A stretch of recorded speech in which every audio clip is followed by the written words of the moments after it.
Sejam todos bem-vindos à Central das Escrituras. É sempre um prazer estar aqui com vocês. Meu nome é Carlos Lucci.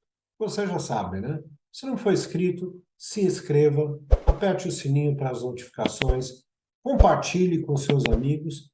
E se gostou do vídeo, dê seu like, faça seus comentários, que são joias para nos dirigir o que vamos fazer com o curso, que vocês estão mais interessados.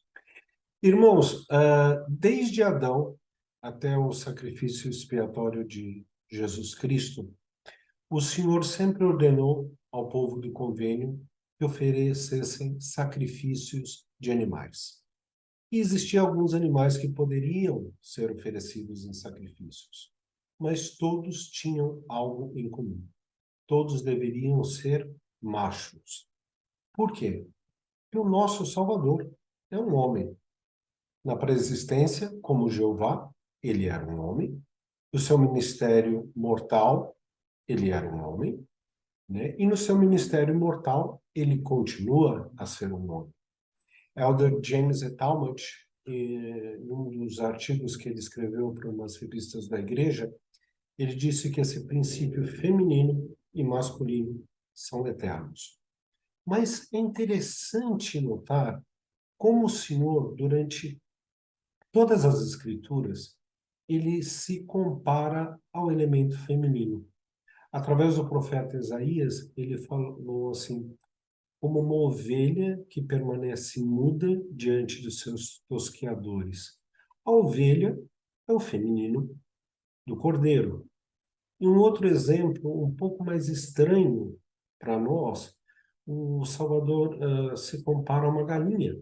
Ele fala, quantas vezes, como uma galinha, eu quis ajuntar ao casa de Israel vocês debaixo de minhas asas, como uma galinha junta os seus pintinhos, e vocês não fizeram. Né? É interessante nós meditarmos sobre essas comparações que o Senhor faz. E o mais importante, e acima de tudo isso, o Senhor se compara em suas parábolas, ou às vezes dá exemplos dele mesmo como sendo uma mulher. E é isso que nós vamos tratar na aula de hoje. 3 exemplos que o Salvador se compara a uma mulher e ao seu papel. E por que ele faz isso? Né? O primeiro exemplo que eu gostaria de trazer está em Lucas 15, versículo 8. Você lembra que na aula passada nós falamos sobre a parábola da ovelha perdida e do pastor que vai atrás dela? Essa é a segunda parábola que o Senhor conta. Ele conta 3, cada uma falando sobre algo que é perdido, alguém que se perde, e a alegria que existe no céu quando um pecador se arrepende. Então diz assim, ou qual a mulher que, tendo 10 dracmas, se perder uma dracma, não acende a candeia e não varre a casa e não busca com diligência até a achar? E achando-a, convoca as amigas e vizinhas, dizendo, alegrai-vos comigo, e já achei a dracma perdida.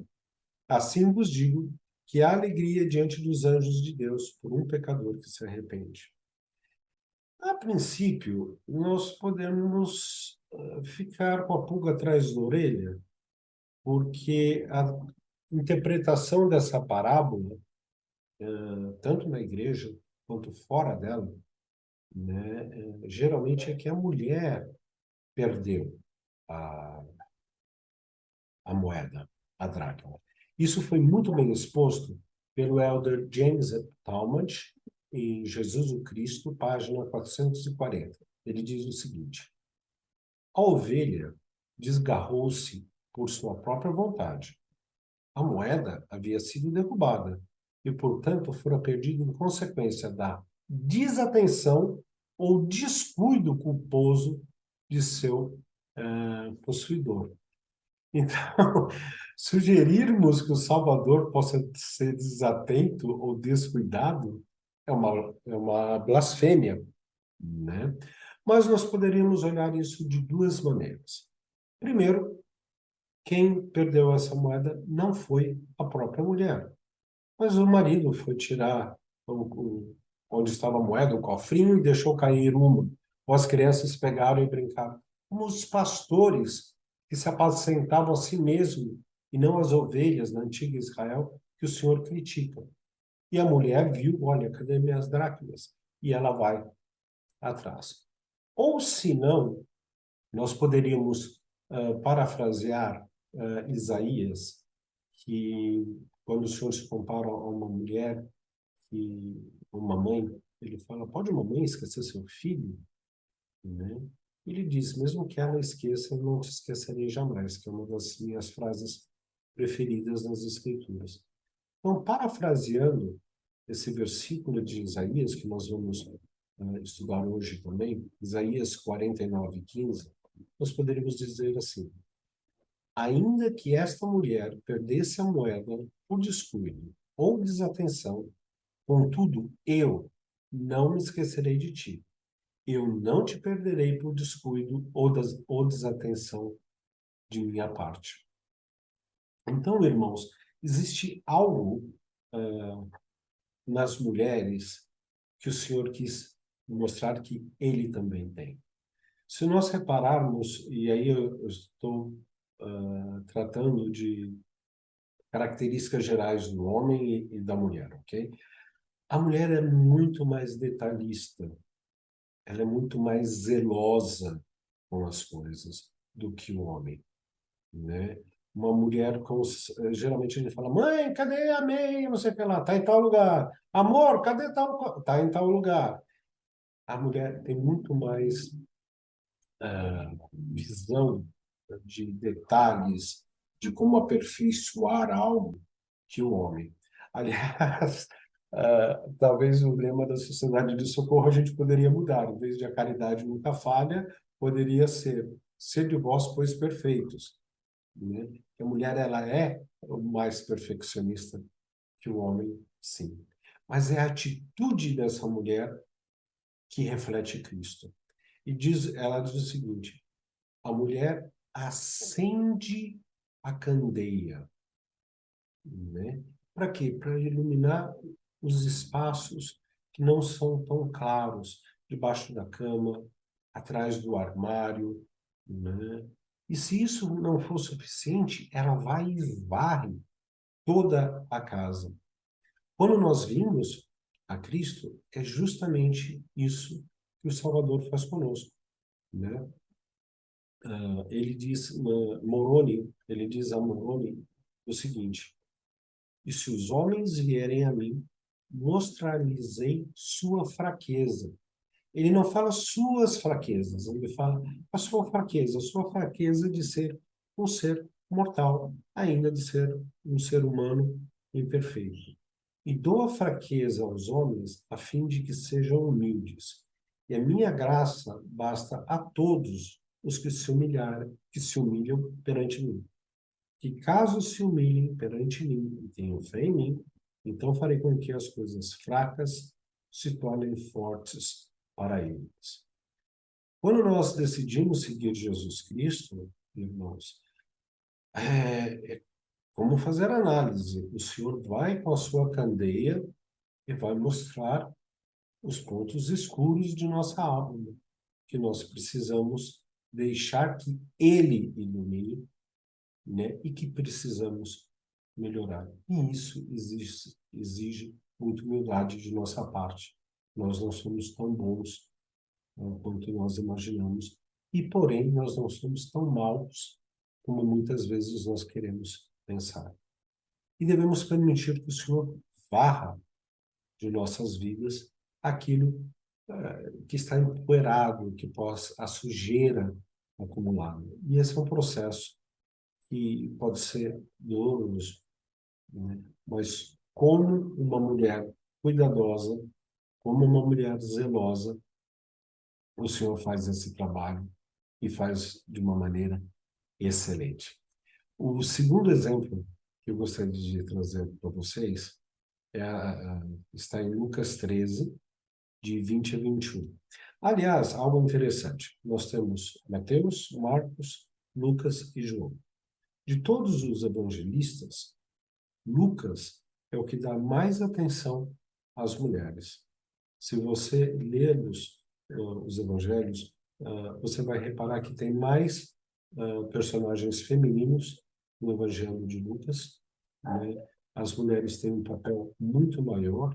E não só isso, mas o próprio ministério de Jesus Cristo, para aquela época, levou as mulheres a um patamar muito, muito maior do que elas tinham. A primeira pessoa que o Salvador apareceu após sua ressurreição não foi a Pedro, o presidente da igreja, mas foi a Maria Madalena, né? Então, nós vemos como o Salvador respeita, dignifica e diviniza também as mulheres. Então, vamos lá para Lucas 13. E disse outra vez: aqui compararei o reino de Deus. E aqui o reino de Deus, irmãos, não é a igreja, né? Mas é todo o domínio do nosso Pai Celestial, do Salvador e do Espírito Santo, né? É toda a criação. Ele disse: é semelhante ao fermento que uma mulher, tomando, escondeu em 3 medidas de farinha até que o levedou. Por que o Senhor usou mulher? Ele poderia ter simplesmente falado: olha, o reino de Deus é semelhante ao fermento, que junto com a farinha leveda tudo e cresce. Pronto. Por que ele usou mulher? Porque ainda hoje, na maioria do mundo, né, a mulher é a responsável pela alimentação de sua família. É ela ainda que cozinha. Tem exceções, muitas, principalmente na sociedade moderna, mas é ela que faz a comida. E qual era a comida base daquela época? Era o pão, né? Então, o senhor está pegando um exemplo da sociedade dele, que é a mulher, que era rebaixada, está falando assim: olha, eu sou essa mulher. E por que Jesus é essa mulher que junta o fermento a 3 medidas de farinha? Joseph Smith explicou algo essencial para que nós possamos compreender o plano de salvação. Antes que todo o universo fosse formado, nosso Pai Celestial, o Salvador Jesus Cristo e o Espírito Santo, 3, portanto, fizeram um convênio eterno para levar a efeito a imortalidade e a vida eterna a todos os filhos de nosso Pai Celestial que nascessem nessa terra, né? E esse plano de salvação, esse plano de felicidade, também estava baseado em 3 grandes princípios, como ensinados pelo Elder Bruce R. McConkie, que é a criação, a queda e a expiação, né? Os 3 juntos, o Pai, o Filho e o Espírito Santo, e esses 3 princípios juntos é que proporcionam a imortalidade e a vida eterna a todos nós. Se a Terra fosse apenas criada, qual seria o propósito dela? Se ela fosse criada e tivesse a queda, aí o negócio ia ficar ruim, porque todos nós nos tornaríamos anjos de um demônio, né? Como o livro de Mormon nos ensina. Então, Cristo ele traz o seu fermento, né? E faz com que tudo isso cresça e se expanda. Ou seja, que todos nós possamos ter a imortalidade e a vida eterna. E o último exemplo é o que eu mais gosto. Eu já falei anteriormente, mas eu vou repetir. Está em Isaías 48, de 15 a 16. Porventura, pode uma mulher esquecer-se de seu filho que cria, que amamenta? E nós falamos sobre a amamentação quando nós falamos sobre o significado da cor branca. Que não se compadeça dele, do filho do seu ventre, ainda que essa se esquecesse dele, contudo, eu não me esquecerei de ti. Eis que em ambas as palmas das minhas mãos eu te tenho gravado. Irmãos, aqui não tem como fugir o Senhor se comparar a uma mulher de verdade, a uma mãe de verdade, porque ele usa elementos como criar, filho do ventre, e eu acho estranho às vezes as pessoas. É verdade, isso é uma verdade no Evangelho, não tem erro nenhum se você faz isso, mas eu acho que o Salvador tem um título maior do que esse que eu vou falar. Aliás, infinitamente maior. Muitas pessoas, ao prestarem o testemunho, falam: eu sei que Jesus é meu irmão mais velho. E ele é. Porém, como o próprio rei Benjamim nos ensinou em Mosias 5:7, ele também é nosso pai, num sentido bem literal. Eu gostaria de ler para vocês. E agora, por causa do convênio que fizestes, sereis chamados progenie de Cristo, filhos e filhas dele, porque eis que neste dia ele vos gerou espiritualmente. Pois dizeis que vosso coração se transformou pela fé em seu nome. Portanto, nasceste dele e vos tornastes seus filhos e suas filhas. Percebem que ele fala gerar e nascer. Isso só é possível ser feito por uma mulher. Um homem não consegue gerar uma criança, ou um homem não consegue dar à luz a uma criança.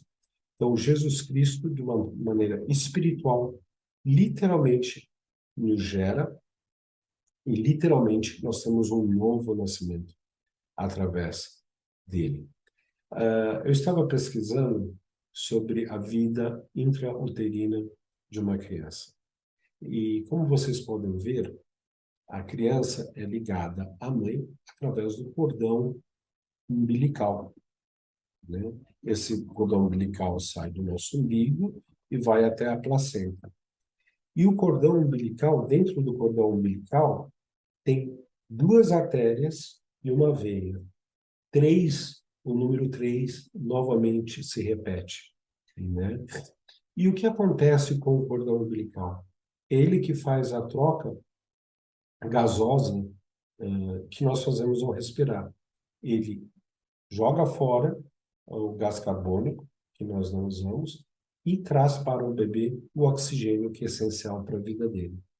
Mas mais importante ainda, ele traz os nutrientes que são essenciais para que a criança se desenvolva.